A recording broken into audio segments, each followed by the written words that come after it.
Македонија ја доби првата транша вредна 52,4 милиони евра од инструментот за реформи и раст на Европската Унија. Од оваа сума 24,4 милиони евра веќе се префрлени на сметката на Министерството за финансии како директна буџетска поддршка, а 15 милиони евра грант како и 13 милиони евра во форма на заем се префрлени на Фондот за Западен Балкан, информираше денеска министерот за европски прашања Орхан Муртезани.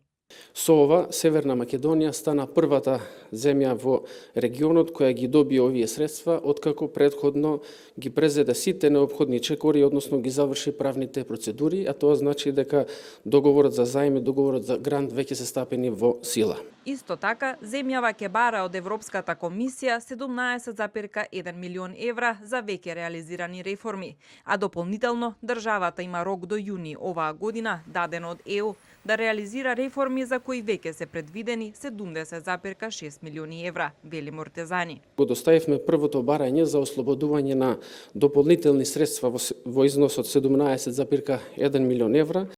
Тие реформи вклучува усвојување на закон за јавна внатрешна финансиска контрола,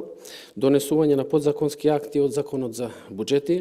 операционализација на структурите за праведна транзиција и донесување на план за 2025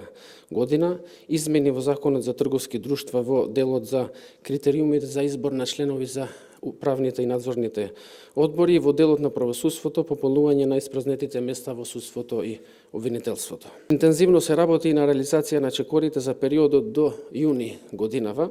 за чии активности се предвидени околу 70,6 милиони евра.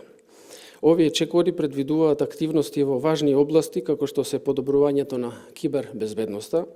целосна транспозиција на европските директиви за енергетскиот пазар, усвојување на нов закон за електронски комуникации,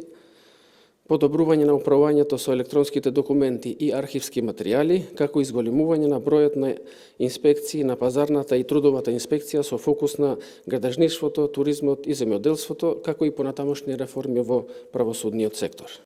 Како што информираше министерот за европски прашања, листата на инфраструктурни проекти кои требаше да добијат финансиска поддршка од Европската Унија е намален на 22 проекти, односно од 4 милиарда евра на 1 милиарда. Првичниот список, како што вели Муртезани, повеќе наликувал на листа со желби, отколку реалистично остварливи проекти.